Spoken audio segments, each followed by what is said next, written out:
How is it going, and thank you for tuning in this video. Today I am finally here with my WWE WrestleMania 39 Goes Hollywood Blu-ray review. I know this was released almost a month ago now. Long story short, I had a pre-order on Amazon, but it was on back ordered, so I figured I'd cancel it, assuming I'd find it in stores the day it came out. Unfortunately, I did not find it in stores anywhere. Then when I looked online to order it, it was sold out everywhere, so I pretty much had to wait the waiting game on the restock, and eventually restocked, and I was able to get my hands finally on a copy of it and watch it. So without wasting any more time, let's go ahead and jump right into things with WrestleMania 39. Of course, if you guys do not know, I was at this event live. I do have a video recapping my entire weekend as well as live reviewing both shows. So if you guys would be interested in that video, feel free to tune into that before watching this. But this is all about the Blu-ray release of the event, so let's dive into it. Of course, the cover here, you got Cody Rhodes and Roman Reigns up top. WrestleMania Goes Hollywood, starring Roman Reigns versus the American Nightmare Cody Rhodes, as well as a different bunch of superstars that also partook in WrestleMania that weekend as well. So great looking cover. I know it's just a poster of WrestleMania, but I thought the poster this year was great, and yeah, it definitely fit the Hollywood theme to a T. And of course, the spine of the Blu-ray, you got a picture of Charlotte Flair as well as Rhea Ripley, and on the other side you have Bianca Belair as well as Asuka on the spine. So that is that. And then of course, you go to the back, you got a plethora of photos of the event, showcasing pretty much all the matches and you know, highlighting all the big moments that happened as well. And then there's the description of the event, so if you want to go ahead and pause it and read it, feel free to do so. But that is the entire artwork for the WrestleMania Blu-ray, and of course the slipcover comes right off, and then you guys have the actual Blu-ray itself right here. Once you open it up, nothing, you know, extraordinary. Your basic disc, disc 1, disc 2. Of course, you have WrestleMania Saturday on disc 1, and then you have WrestleMania Sunday on disc 2. There's only one special feature on this entire set, and that is Rey Mysterio's Hall of Fame induction. You do get the entire thing, as well as Conan's speech as well. So that is the only feature you got, you know, which I'm not really too surprised by. Warner Brothers doesn't really care, so it is what it is. One thing I do wish on the disc is that this disc was actually colored like a gold or maybe mustard yellow. Just so you have, you know, a Hollywood themed black and gold disc to kind of go along with it. But then again, that requires Warner Brothers to care, which they never will. So yeah, that is a look at the WrestleMania Blu-ray on full right there. So let's go ahead and talk about the events themselves. Of course, diving into WrestleMania Saturday, which is of course on disc 1, opening things up with the America the Beautiful by Becky G, as well as the cold opening with Kevin Hart. Preceding that with The Miz and Snoop Dogg opening the show, hyping things up, pretty much getting everyone excited for WrestleMania, which would lead them to the opening match between John Cena and Austin Theory for the United States Championship.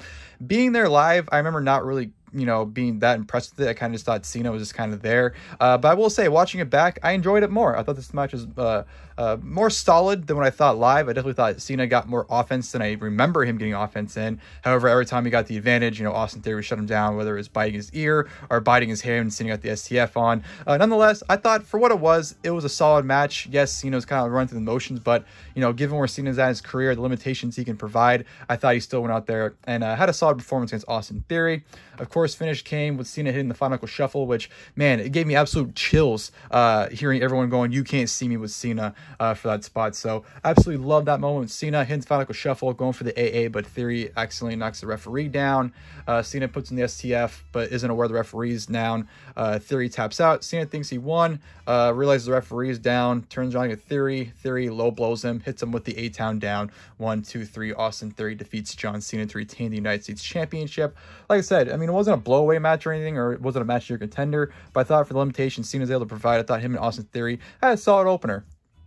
From there on, we go to the men's WrestleMania Showcase match with Braun, Strowman, Ricochet taking on the Street Profits, Alpha Academy, as well as the Viking Raiders. This was a great Fatal 4-Way match. I thought, you know, each men were able to showcase themselves, not only as a tag team, but as individuals. I thought everyone was able to go out there and have their own spotlight moment during this Fatal 4-Way tag match, so I thought that was definitely a huge bonus. Everyone was doing some great stuff. Loved the spot where, of course, there's in the Tower of Doom, then Ricochet, you know, splashed on the Montez to send everyone down. Great spot. Everyone on the outside, you know, was beating each other down. Strowman did the Strowman Express, which led into Angelo Dawkins, you know, blindsiding him and taking Strowman out. And then back in the ring, Ricochet and Angelo Dawkins were going at it, which Ricochet went for the 450, or Shooting Star, I should say, apologize. Went for the Shooting Star, but Dawkins got his knees up, and then Montez forward from the top, sandwiches Ricochet onto Dawkins with the Frog Splash, and then Dawkins rolls Ricochet up, or cradles him up for the 1, 2, 3 at the win for the Street Profits. So, yeah, like I said, very fun match. Everyone got their stuff in. Everyone everyone was able to showcase themselves, and that's exactly what this match is supposed to be. From there on, we go to Seth freaking Rollins taking on Logan Paul, which I thought was a great match. When you have Seth Rollins in the ring, you know, you're almost guaranteed at least something good. And Logan Paul, as much as I may dislike him, you can't deny that every time this guy is in the ring with somebody, he's delivering. And honestly, I prefer to see him more than most of the roster, to be perfectly honest. So yeah, Rollins and Logan Paul definitely had a great match. A lot of great back and forth, great storytelling. You know, Logan Paul busting out the GTS at one point, which I'm pretty sure a lot of people, I mean, me personally, I didn't realize it was the GTS just because the way he hit it was just awkward. But yeah, he busted that out. KSI was at ringside in the Prime Bottle costume, which led to Logan Paul frog splashing him through the announce table when it was supposed to be Rollins. He was going to frog splash, but as soon as he jumped, Rollins switched places with KSI. That took out KSI, and then Logan Paul got hit with the pedigree in the ring for a great near fall. Logan Paul was going for the coast to coast, but Seth Rollins hit a huge super kick on Logan Paul, setting up for the stomp. 1, 2, 3 victory for Seth Rollins. So yeah, that was a great match, and great entrances from both of them too. You know, Logan Paul with the zip line. I wouldn't trust WWE with the harness, but you know, props to Logan Paul, and the whole maestro thing with Seth Rollins was absolutely awesome. You know, I got chills listening to the whoa a portion all over again. And night one just had a lot of great entrances, might I add. You know, even John Cena's, I forgot to mention, with the whole Make-A-Wish you know, foundation. I thought that was great entrances of the kids on the stage. But yeah, like I said, Seth Rollins, Logan Paul definitely had a great match. From there on, we go to a 6-woman tag team match. Becky Lynch, Lita, and Trish Stratus taking on Damage Control. Now, I remember being there live. I didn't really care for this match all that much. I was kind of just like, whatever. It was by far my least favorite match on the card. But watching it back, I enjoyed it. I thought it was good. I thought it was fun. I thought everyone got their stuff in. Everyone looked impressive. It was almost like a complete 180 watching it back, to be perfectly honest. I remember even there live, I thought, like, you know, Trish and Lita were kind of looking sloppy and didn't look the best. But here, they didn't look bad whatsoever. I thought the stuff they were doing was smooth. They looked crisp. I didn't see any faults in them whatsoever in the tag match. So it's crazy how sometimes a live perspective and a rewatching perspective are two completely different things that you had. So yeah, really end up enjoying that women's tag team match. Great entrance as well with the whole Sin City theme with Becky, Lita, and Trish. Finish came when Bayley was trying to hit the Bayley belly on Becky up the top, but you know, Becky was able to counter Bayley into a manhandle slam instead. Becky hits that. 1, 2, 3. Becky, Lita, and Trish get the victory over Damage Control. So, like I said, live wasn't really too impressed, didn't care, but watching it back, definitely had a lot of fun with that. Continuing there, we had Rey Mysterio taking on Dominik Mysterio. The whole convict entrance for Dominik was absolutely phenomenal. Rey's entrance gave me goosebumps with Eddie's. As soon as Eddie's theme hit, man, God, everything about this show was so good. And Rey and Dom had a really good match as well. Obviously, it was very heavily story based rather than in-ring action, but that's exactly what we need to be. You know, you had Angie and Aaliyah both get involved, which I thought was great. At one point towards the end, you know, Judgment Day as well as Legado del Fantasma, they all ended up coming out to a huge brawl to help Rey and Dom. But as soon as, you know, Dom thought he had advantage when he thought he had the chain sneaked out of Damian Priest's jacket, Bad Bunny comes out, takes the chain from Rey, pretty much telling him, not in my house, which leads up to Rey Mysterio hitting the 619 on Dom, followed by the splash for the 1, 2, 3. So Rey Mysterio defeats his son Dominik. Very fun match overall. Like I said, it was story-based driven, but the story worked and the crowd was going crazy for it as well. So really fun match with Rey and Dominik. Preceding that, we had the SmackDown Women's Championship with Charlotte Flair defending against Rhea Ripley. Incredible match between both of them. By far their best match in my opinion. I'll go out and even say, you know, Rhea Ripley's best match. I thought she looked great. You know, Charlotte's had a plethora of great matches, to be perfectly honest. So I don't know if I'd go as far and say it was Charlotte's best match ever, but it definitely is one of her best matches, if you ask me. And yeah, it was phenomenal back and forth action, a lot of great near falls. There was several times where you thought the match is honestly going to be over, whether it was Rhea Ripley hitting a riptide, or, you know, Charlotte hitting the big boot or natural selection. Just the crowd was very heavily into it as well. And yeah, this match was just as good watching it back as it was live. It was an amazing match. And, you know, they both got their spots in. You know, Charlotte hit the moonsault on the outside. She always does for the most part every WrestleMania. and Rhea was getting her stuff in as well, and they're able to show, play off of the past matches. Rhea was able to avoid the figure 8. They will do some callbacks to their previous matches as well. Just all around incredible women's match. Probably the best women's match at a WrestleMania of all time. I know it's rivaling, Sasha and Bianca, as well as Becky and Bianca from last year, but this is up there. And like I said, I wouldn't argue if you were to say it was the best SmackDown, or not just SmackDown, but the best women's match at WrestleMania. So yeah, great stuff. At the end, Charlotte was trying to get Rhea on the top, but Rhea ended up slamming Charlotte's head into the post, which set up for a riptide off the second rope. 1, 2, 3. Ripley is the brand new SmackDown Women's Champion. Like I said, just incredible stuff. And like I said, potentially the best WrestleMania women's match of all time. Potentially the best match of Rhea Ripley's career. And definitely would have Charlotte Flair's best matches, if you ask me. Preceding that, we had The Miz and Snoop Dogg coming out once again to announce the attendance for that night, which was 80,497.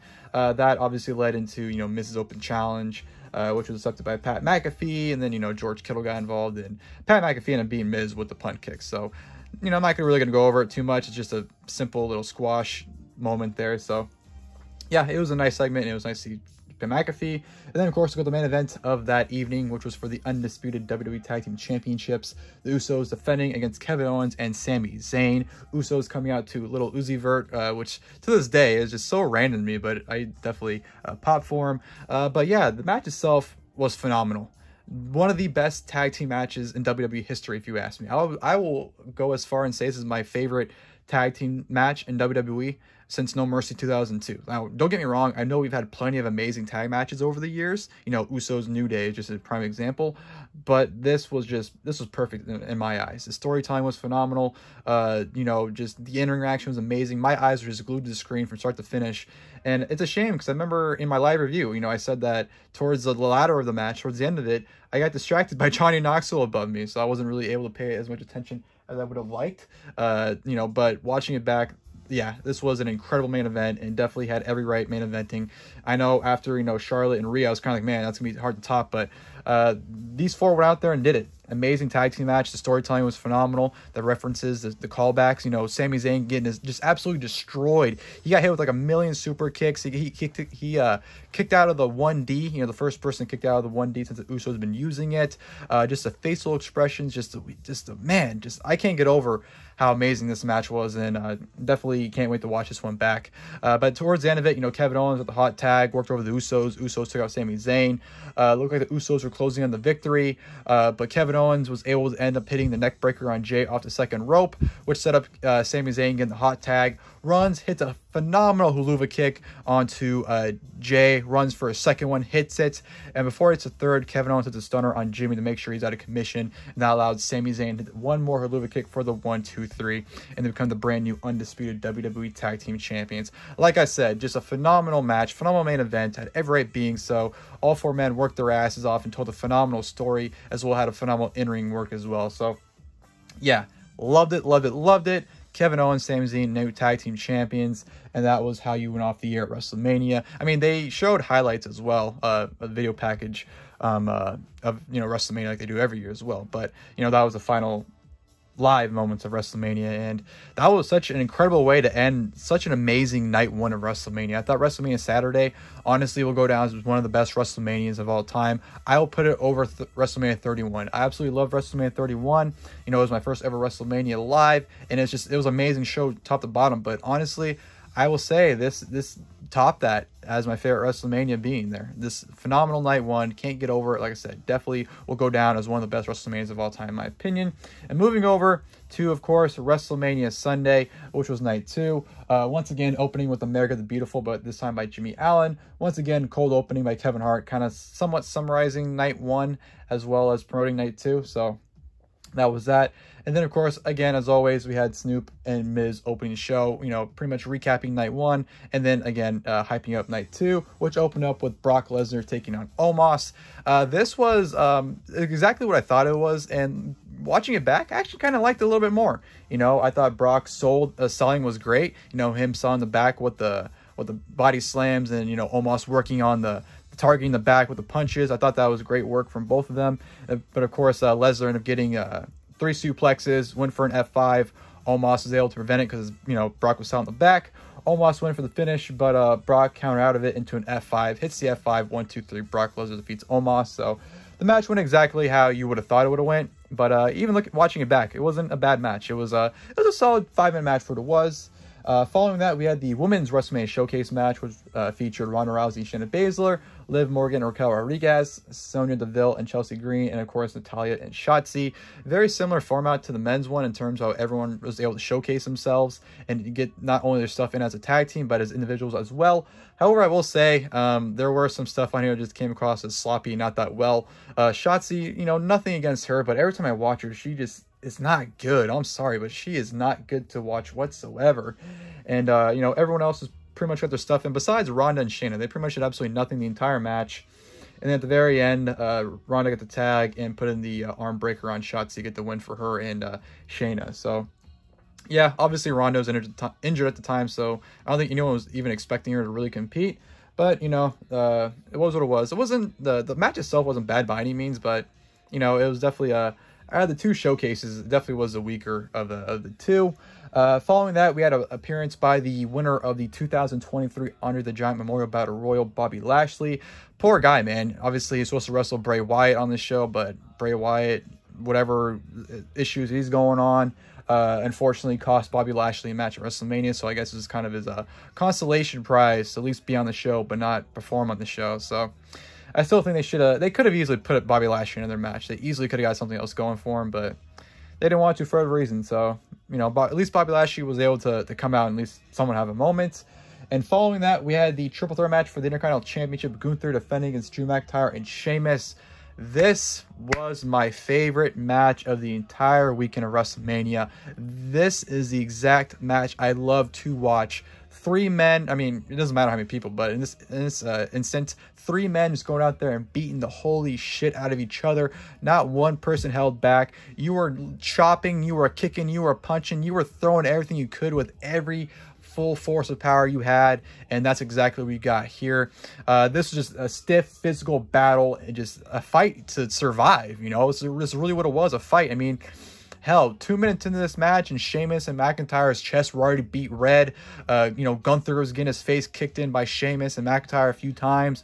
Even the part where McIntyre was, you know, chopping Gunther in the chest while Sheamus was doing the beats of the battle drum. Just so much great stuff in this match, and just the physicality is just... I honestly, as soon as this match is over, I was like, I want to watch it again immediately. That's how great this match was, and just a phenomenal Intercontinental title match. I'll go on record and say it, the best Intercontinental title match in WrestleMania history. No disrespect to the great Intercontinental title matches in the past, but this one was just... This is my favorite, at least. I'll go on record and say it's my favorite. I'm not sure if I'll say it's the best, but by far it's my favorite Intercontinental title match in WrestleMania history. Just phenomenal stuff. McIntyre, hitting a Claymore and Sheamus for a great near fall. Sheamus kicking out of it. A Claymore and a Bro kick at the same time to each other for just great stuff. The finish was just as great as well. It looked like Sheamus and McIntyre were going to take each other out, but Gunther came out of nowhere and splashed on the Sheamus, who Gunther powerbombed Sheamus on top of McIntyre to take Sheamus out, and proceeded to hit a powerbomb on Drew McIntyre to get the win to retain the Intercontinental Championship. So, yeah, like I said, just tremendous stuff all around. Can't praise that match enough. Like I said, my personal favorite match of the entire weekend of WrestleMania. Match of the night by far, if you ask me. Yeah, incredible stuff with that match. So, yeah, Gunther retains. And preceding that, we had the Raw Women's Championship with Bianca Belair defending against Asuka. This was a really good match. I just feel like there really wasn't much to it. The big spot that kind of happened was Bianca Belair hitting a powerbomb on Asuka to the outside. But outside of that, there wasn't really anything to rave about it. There wasn't anything bad either. Like I said, it's a really good match, but just, nothing really stood out. Finish came where Asuka went for the miss, but Bianca Belair was able to dodge it. But Asuka was... Or she was trying to go for the KOD, but Asuka got out of it. She ended up, throwing her and then putting her into the armbar, or trying to attempt the armbar, but Bianca Belair was able to counter that into the KOD, and Bianca Belair hits it. 1, 2, 3. Bianca Belair retains the Raw Women's Championship. So, like I said, it was just a really good match. There's just nothing really stood out about it. Obviously, now they had a rematch at Night of Champions, in which Asuka is the new Raw Women's Champion now. I think the only reason why Asuka didn't win it here is because they wanted Bianca to break the record for longest reigning women's champion of the modern era, and, you know, breaking Becky's record. So that's my only guess as to why Asuka didn't win it here. Like I said, nonetheless, still a really good match. Miz Snoop Dogg out once again to announce the attendance for that night, which was 81,395, which I don't understand how they were able to get 1,000 more people in when they insisted both nights were sold out, and I'm pretty sure they didn't open any seats the next night, so I don't understand how that worked. But yeah, that was attendance for that night, bringing a total of that weekend for 161,892,000, or 90, let me say that. 161,892 people. There we go. Not 92,000 people. They wish they got that many people, but yeah. But yeah, they announced that, which led to another match with The Miz, but this time being with Shane McMahon. And of course, you know, Shane came out, and that's where ended up tearing his quad. So Snoop took his place, knocked out Miz, pinned him with the People's Elbow. And it's funny too, because you can hear Jessica Carr yelling at him to do the People's Elbow. So yeah, I thought that was pretty funny. But yeah, was what it was moment. Obviously, like I said, Shane was supposed to beat Miz, but ended up tearing his quad. So anyways, following that, we had the Hell in a Cell match between Edge and the Demon Finn Balor. This was a great match. I thought it was really physical. Obviously, the match got slowed down a bit when Edge threw the ladder at Finn Balor and busted his head open, and he was just gushing blood out everywhere. So they had to pause the match for about, you know, a minute or two. But honestly, I remember when it happened, it seemed like forever, but watching it back, it was literally only a minute or two, so it didn't really derail the flow of the match by any means. But yeah, it was very physical. Thought they had a lot of great physical spots. You know, it always makes me laugh when people have colored skinned weapons. Like we had a red chair and like purple kendo sticks, and it's always funny to me, like envisioning like whoever taking the time to paint their weapons and put them on the ring. It's always just funny to me. But yeah, kendo sticks were involved, ladders were involved, you know, Finn Balor using the ladder for a coup de grace but missing, edging a spear on Balor for a great near fall, table got introduced in which, you know, Balor put Edge on the table, looked like he was going for the coup de grace off a platform on the cell, through Edge to the table. When Balor went for it, Edge got out of the way, hit Balor with a huge spear, got 2 chairs, ended up hitting the Concerto onto Finn Balor to get the 1-2-3 victory over the Demon. So Edge defeats the Demon, Finn Balor. Like I said, great match. Even though like Balor got busted open, it didn't seem like they had to like not do any like huge spots because of it. Because remember, I thought at the time, I thought, okay, they definitely had to axe some spots probably because, you know, Balor's injury. But watching it back, it kind of didn't seem like anything was really derailed. It was still very physical. They still used a lot of spots. But in a way, I don't know. I guess I could have wished it went on a little bit longer. You know, I know the main thing with Edge's matches since he's been back is that people don't enjoy his, you know, 25, 30, 35-minute matches he's been having for the most part. But honestly, I wouldn't have minded if this match went to, you know, 20, 25 minutes. I felt like that extra time definitely could have added to the match. You know, not saying it wasn't already brutal or physical, but I think it definitely could have helped it a little, in my opinion. So yeah, nonetheless, Edge gets a victory, which was a great Hell in a Cell. After that, we had the Hall of Fame class of 2023 being presented on stage, and, you know, everyone giving them their flowers. So nice moment as always to see the Hall of Fame class get their moment. And of course, we go into the main event of night 2, which was for the undisputed WWE Universal Championship. The American Nightmare Cody Rhodes challenging Roman Reigns in the main event. And I will say, phenomenal match. Absolutely loved it. I thought, you know, storytelling was there. The in-ring work was there. I thought Cody looked like $1 million. Even Roman, the way he was selling, like, man, he took one Cody cutter where I thought he broke his neck the way he took it. So both men, give them both their flowers to put on a phenomenal main event for all of us. And I thought it worked. You know, it's amazing what can happen. Like when I was watching it, it just felt like a big match because it's not very often we get a fresh big match like this. You know, in Vince's world, a couple years ago, we would have had Cody versus Roman 10 times before we would have got a WrestleMania, you know? So the fact that we're able to get this match fresh, they haven't faced off against each other. You know, Cody was going in with a lot of momentum. So was Roman, obviously, at the time. 945 days. Obviously, he's past 1,000 days now. But yeah, I thought just everything had the perfect writing right there. Everything was everything was there perfectly. And, you know, of course, the match ended the way it did, but we're not going to talk about that just yet. But yeah, enjoyed the hell out of it. You know, Solo was getting involved throughout the match to the point where the referee finally caught on after he used Cody's weight belt and finally ejected Solo. So that was a moment everyone was clamoring for. But yeah, great back and forth stuff. You know, Roman hit a huge spear on Cody, which Cody kicked out of. Cody was able to hit, you know, crossroads for a great near fall.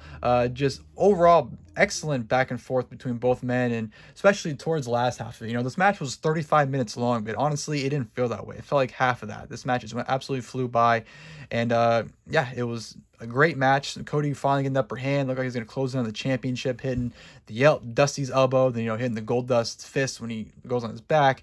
Hits crossroads once. His crosswords once again. Looks like Cody Rhodes is closing on the championship, but Paul Heyman distracts referee. Solo Sikoa comes out of nowhere. Samoan spike to Cody. Spear by Roman Reigns. 1, 2, 3. Roman Reigns retains the undisputed WWE Universal Championship. And I remember everyone just being pissed at the time, losing their minds. And I think at the time I was just so shocked that it didn't derail any of my feelings. But even looking back, I don't think it takes away from the moment. I think the whole match itself was amazing. I don't think Cody, looking back, you know, it's been 2 months now, I don't think Cody has lost any momentum or isn't as big, you know, as a star as he was going into this. I think Cody's still going strong.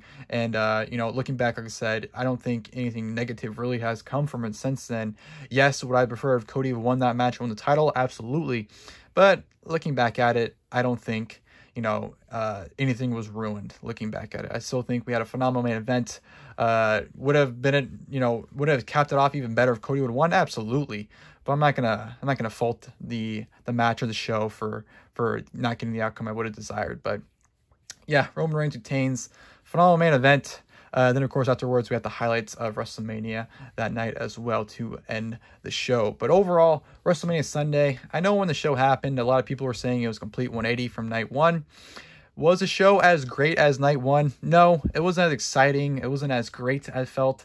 It definitely felt like it was missing something. You know, I felt like, you know, watching night two back, it definitely felt like, you know, everything was given up on night one in terms of, like, you know, all their bingo cards, all their, you know, big entrances, like all the special feeling of WrestleMania, I felt like went towards night one, and night two was kind of just like, you know, I don't want to say it was an afterthought, but it was just kind of there.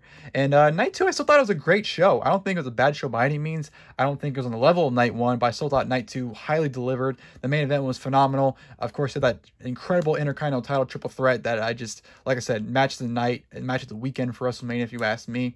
Those two alone definitely, you know, hold the show up. And, you know, the Hell in a Cell was great as well. The Raw Women's title match was really good. So night two, although it does not hold up to night one, definitely was a great WrestleMania. And, you know, overall, both nights were amazing. I will say by far, not that it has much competition, but, you know, this is by far the best two-night WrestleMania we've had so far. You know, I thought both shows were great. Night one was phenomenal. Night two was just, you know, great in my eyes. But nonetheless, I think overall, you know, if you combine both shows, I do think it delivered into one hell of a WrestleMania. I do think it was an amazing show overall. Had tons of fun rewatching it. This is definitely a show I'd like to go back and rewatch again, just because it was that damn good. Especially some of the matches, like I said, the Intercontinental title match, I'm already, like, I cannot wait to rewatch that again already. The Tag Team title match is another one I want to rewatch. Just a lot of great moments, and definitely, you know, definitely enjoyed reliving being there at WrestleMania. Like I said, it was a very fun rewatch, and definitely unlocked all the memories of being there that weekend as well. So all in all, like I said, in my opinion, WrestleMania 39 was a huge success. It was a great, two great shows, and WWE definitely knocked out the park in my opinion. Hope you guys enjoyed the video. If you guys did, please feel free to leave a like below. And of course, until next time, I'll see you guys later. Thank you guys for watching the video.